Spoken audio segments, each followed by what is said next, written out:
Hello everybody, I'm Mike Connell, founder of Boston Making a Difference, here with another episode of BMAD Spotlight. In this episode we have with us a performance coach who's also a world record holder, which we'll talk about in just a minute. Sue Priver is her name and she's here with us today. Sue, welcome to BMAD Spotlight. Hi, Mike. Thank you for inviting me. I'm Sue Priver. I'm a native Bostonian and currently live in Winthrop. Moved here to be by the beach and the ocean.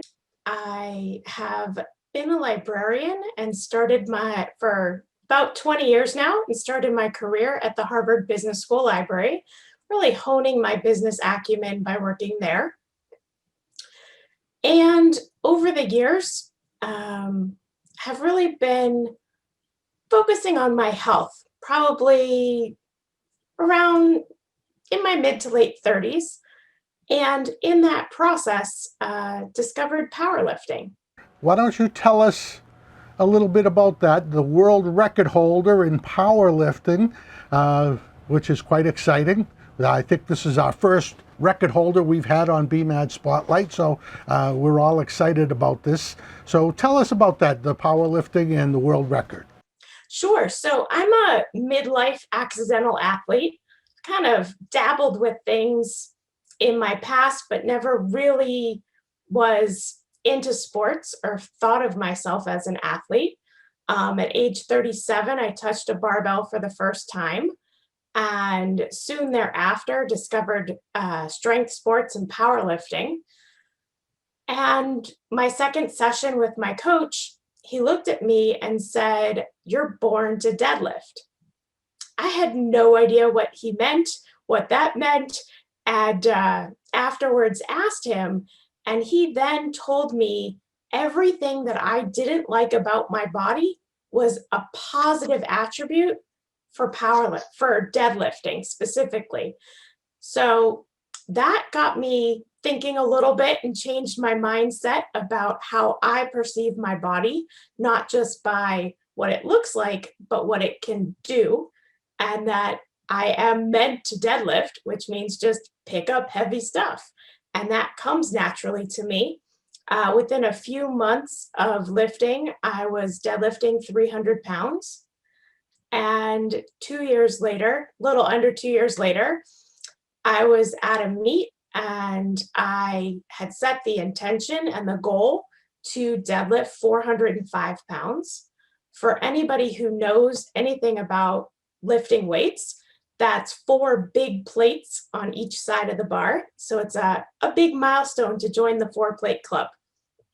So I started my day super early because needed to weigh in and do everything to compete.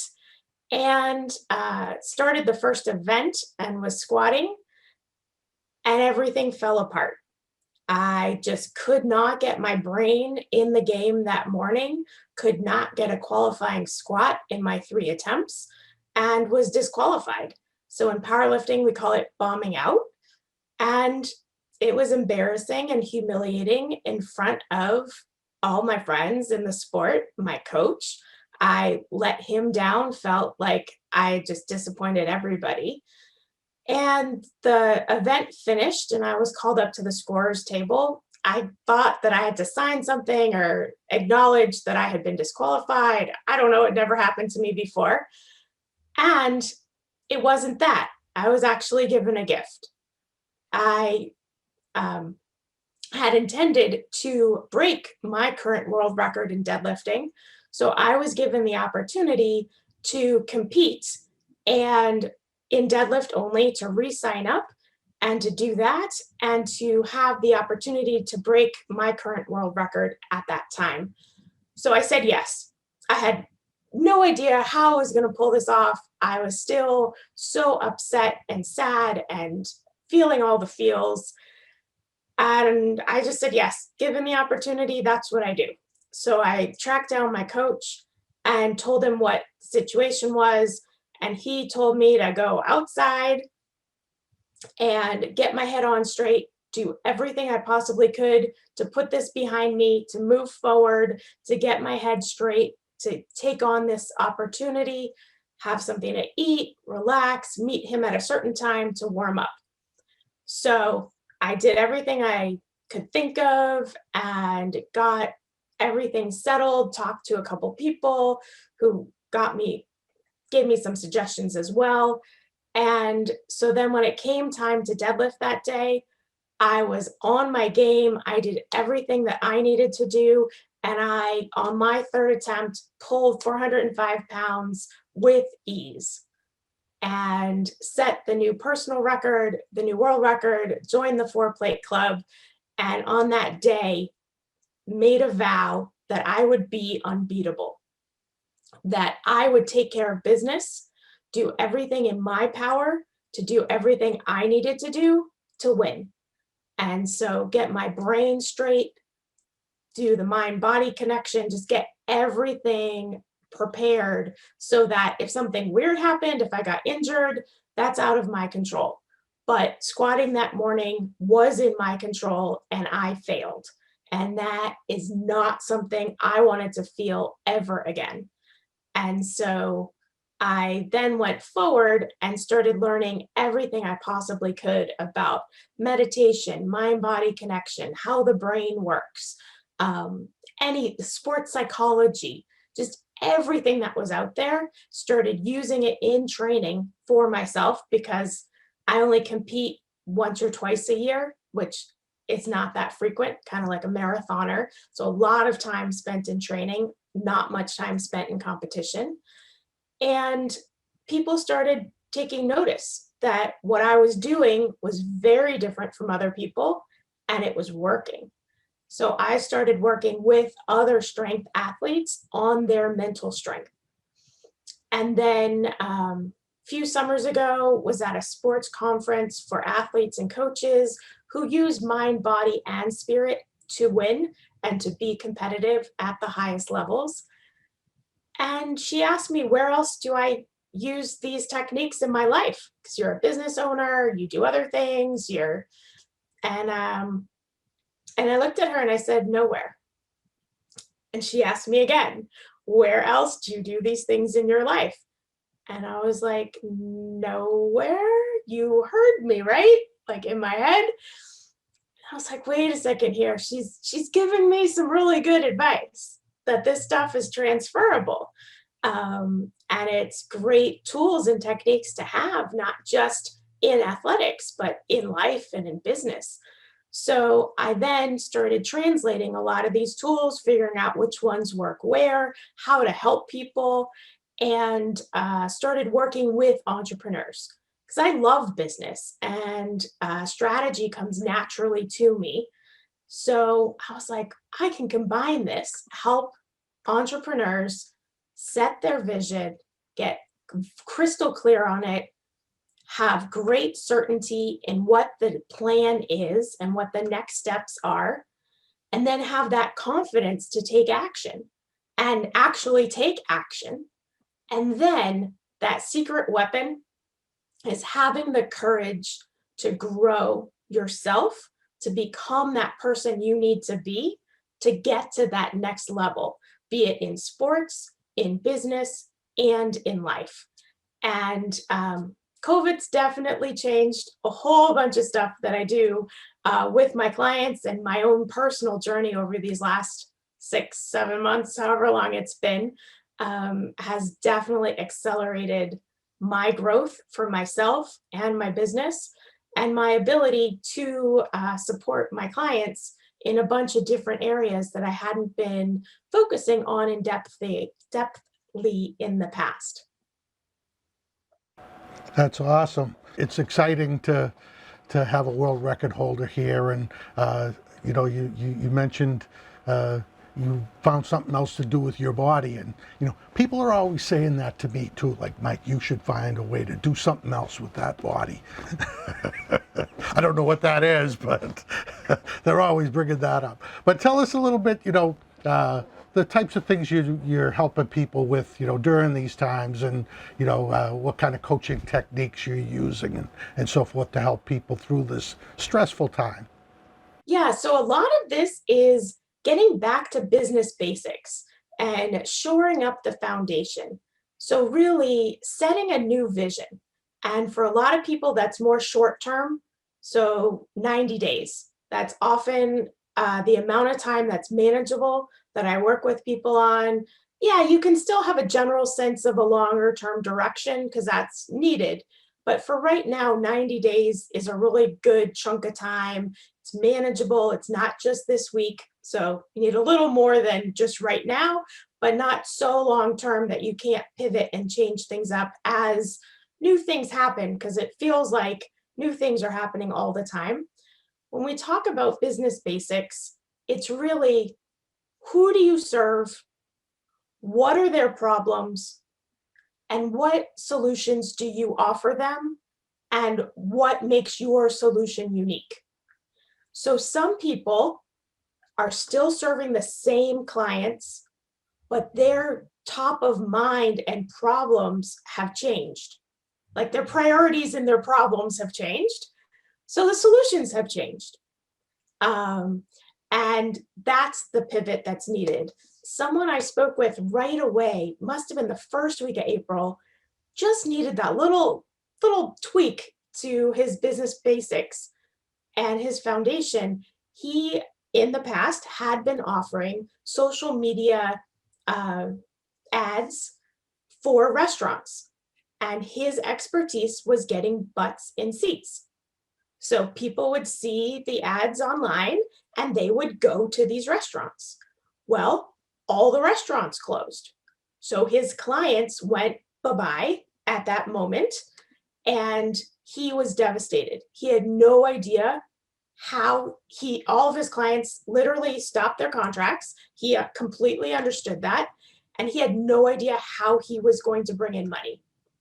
So I talked with him for about 10 minutes and I said, "What's your business?" Because I didn't really know him. He told me, and I said, "So can you translate that to eyes on a different website? Can you work with retailers? Do Facebook ads and all your other ads because you're an expert at that. And instead of getting people to walk into a restaurant, can you get them to go to an online store?" And he said, "Absolutely. That's what I do. I get people to do something." And I said, "Do you know retailers who need to boost their online stores because their walk-in business has gone away for right now? And in the future, you can work with them on their walk-in business as well." And he's like, "Of course I can do that." So I said, "Okay, it's the same problem. You need to get people from one place to another. And it's the same solution because it's Facebook ads and different online marketing. It's just a different clientele." And so he was literally in 2 weeks able to shift his entire business and is actually more successful right now with higher revenue than he was in March. So that was a quick, just drill in what do you need to do? What do you need to fix? What do you need to tweak? And move that forward. Other people, it's really a longer term solution. It's figuring out the direction of the business and really what's important, how to launch something new, how to change things up. And then it's really focusing on the implementation. So we have a plan, we have a best next step, we move forward, something doesn't happen as expected, offering the support and the strategy and figuring out the mindset and what's tripping us up. That's If it's fantastic. procrastination or Yeah. all different things. No, that's beautiful. That's what coaching's all about, getting people to do what they need to do to improve, and that's awesome. Do you have any, just for the audience out there, any tips or tricks for quick fixes that people could do either in their business or if they're just dealing with a stressful situation and, want to know how to, change their mind or mindset or whatever it may be? Absolutely. I know this sounds so simple that it can't possibly be as good as it is. It's a breathing technique that's super simple that is scientifically proven to support you. The Navy SEALs use it, as do other combat units around the world, to move from absolute body freak out. So meaning your body experienced something that it's afraid of, and that shuts your brain down because automatically you go into survival mode and that's it. Am I going to die? How do I stay alive? Those are the only things your brain cares about, and it literally shuts everything else down. So that means you can't make decisions well. You can't care for anybody else. You can't do any real deep thinking or great thinking in that moment because your body is just on survival mode.